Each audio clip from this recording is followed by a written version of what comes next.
Hello, I am Andrea McAvoy, and welcome to the Tennessee Virtual Archive, also known as TIVA. You'll see up here on the top left. I suspect they toss in an E to not only denote that this is an E archive, but also to avoid confusion with TVA, which is the Tennessee Valley Authority, who oversaw the construction of dams and electric power generation in the Tennessee Valley Basin. And as you can see here on this homepage section, you have all sorts of useful options here on the top. And then over here on this side, you have a few more features, including my favorite, random. So let's just click on this and see what we happen to get. Okay, so here is a letter from John Sevier to Andrew Jackson, October 10th, 1803. So that's pretty neat. I mean, you can even see this little seal over here and everything as it looks so well preserved. Gives us a bit of a historical note, description of what this note is about. It also gives you, some subject headings here. This one happens to use the Library of Congress subject heading, but I'll show you one in a minute that uses a different type subject heading. So let's just head back to the home page. Okay. From here on the homepage, if you scroll down, you will see all the collections offered. And they have these great large thumbnails so you can see clearly of what you're about to look into. And if you hover over one of these, or any of them really, it gives you a little bit of a snippet of what these collections are. So if you're not too sure if that's what you want to open up, just hover over it and it will give you some details about it. And then one of my favorite collections happens to be way down here. So we're just going to scroll for a little bit. This Tennessee postcard collection. And I already have it enlarged another tab for you. So here we'll look back over how they catalog items again. It has a title to it, the description of what the postcard is featuring. There's even a historical note about this town of Bristol, Tennessee, when it was founded, and also a little bit of the history of how it became the birthplace of country music. But this is one that uses the Thesaurus of Graphic Materials subject headings rather than the Library of Congress. And then it just gives you a little bit, still image, image JPEG, very familiar metadata from our own libraries. But I wanted to use this postcard in particular because it happens to be of my hometown, Bristol, which is one city split into two states, Virginia and Tennessee. And as the description states, the white line running down our main road, which is aptly named State Street, that is the state line, with Tennessee here on the right and Virginia on the left. Our current state line is now a double yellow line marked with brass plates denoting which side is which state. And out of all the storefronts featured here on this postcard, the only place that is still standing as its original location with its sign is the Paramount Center, way back here in the back. Now, the archive, I noticed, it does not include what year this postcard is from, but I happen to know that since the Paramount Center is included, that it's after 1930. But what I also find interesting about the postcard itself is that the artist left out the city's slogan sign, which is set at the far end of State Street since 1915. And here is a photograph that's very similar to the postcard taken sometime in the early 1930s. And right back here, you see our city sign. Let me try to zoom in a little, and you can see our slogan, Bristol, Virginia, Tennessee, has little arrows pointing to which side is which, and our slogan is a good place to live. Pretty profound, right? Okay, so enough about this rabbit hole. I could go on forever about the history of my hometown, but let's get back to the archive as a whole. So let me show you some other features here. I'm just going to use this little button to jump back up to the top. Very handy dandy. All right, so then you saw all those pictures, as you're scrolling through, there's a lot. So if you didn't want to scroll through all the pictures, you could click this little list button over here, and it will show you hyperlinks of all of the collections they have.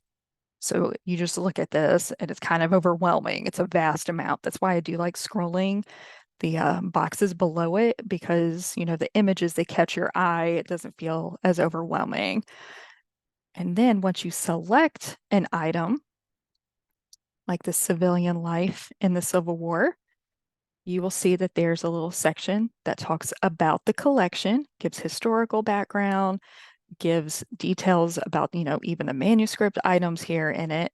And over on the left-hand side, it also gives you featured or related collections.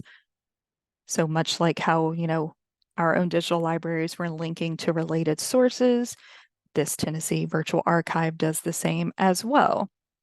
And if you go to the very bottom on many of these, there will be a bibliography and suggested reading section. So if you wanted to know more, and then also how they get their information. Now, I'm showing you this collection that has these related subtopics here on the left. But if I choose another collection, like the Combe Graves collection, its featured related collections are here at the bottom. So I feel like from a usability standpoint, you would want to be consistent and have them all featured on the same part of the page, either on the left, the bottom, the right. It's not a huge make or break, but just for consistency's sake, I think it would be good to have them all in the same spot. Okay.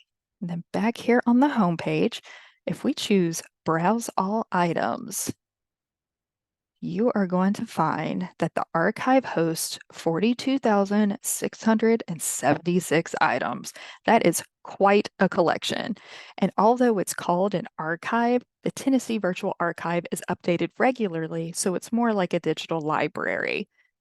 And if you happen to be browsing through all the collections here, you do have a lot of filters here on the left-hand side to narrow your search by. You can see, they have these show more, they would expand forever. But I especially like the inclusion over here in the date section of approximately and undated, because sometimes you don't know. And as we might have learned researching some of these libraries, sometimes if there's not a date, they might not even mark it as undated. So you'll just never find it. You'll have to sift through a lot.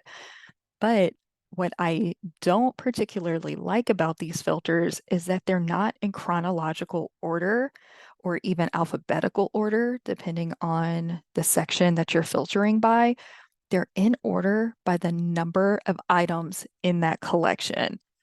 So, here approximately date is the largest, but then, you're coming down to 1940, then 1939, then 38, then 41. So it kind of jumps around. I find that to be a bit messy. So if you were coming to this archive to search, I suggest using the Control F feature to try to find what you're looking for, or you'll be searching forever. As you can tell when I do the show more here, like look at all these years that you would be sifting through trying to find the right one. I mean, we got 2012 and 1893 next to each other. It's a little wild, but that's just something I noticed from usability standpoint again. And back here again on our homepage, up here at the top, we have a help section, which is quite helpful. It gives you browsing tips, how to browse and explore filtering results, gives you great search tips. It also has this really great section about the Dublin core terms. So if you're not familiar with that metadata schema, here is the information that you need to be successful reading through it. Okay, now a section I felt was lacking is their About section here. It does have great information on it, such as copyright, attribution, and even a disclaimer about historical perspectives represented. However, I wanted to know more about how TIVA obtained their archive items. This page mentions that they're added often, but not how they're gathered. So I actually reached out to the TIVA archivists, and Lindsay Hager was kind enough to give me a thorough response, which I'll read to you. So she says, many of our collections, especially personal papers and collected materials, are received via donations from the public. We generally do not research specific persons or areas and seek out donations. Though we work with county archives and cultural organizations to make people aware of our presence and interest in collecting original materials that fall within our broad mission statement to preserve the history of Tennessee and Tennesseans. There is a fully digital collection on TIVA looking back the Civil War in Tennessee that was created as the result of a planned digitization effort to commemorate the Civil War. Some collections eventually will be available in their entirety on TIVA, such as our Looking Back at Tennessee photograph collection. This is another collection that was consciously collected as part of Tennessee's year-long Homecoming 86 initiative. As the library and archive of the state, we are also collecting many state records in accordance with set RDAs, which is records disposition authorizations that guide what is collected and how. I greatly appreciated this thorough response from Lindsay. It showed me that this is a serious project for the Tennessee State Librarians and Archivists rather than a back burner project. And this is the Tennessee Virtual Archive in a nutshell. I hope it encourages you to browse the site and find some historical gems. And I thank you for going on this journey with me.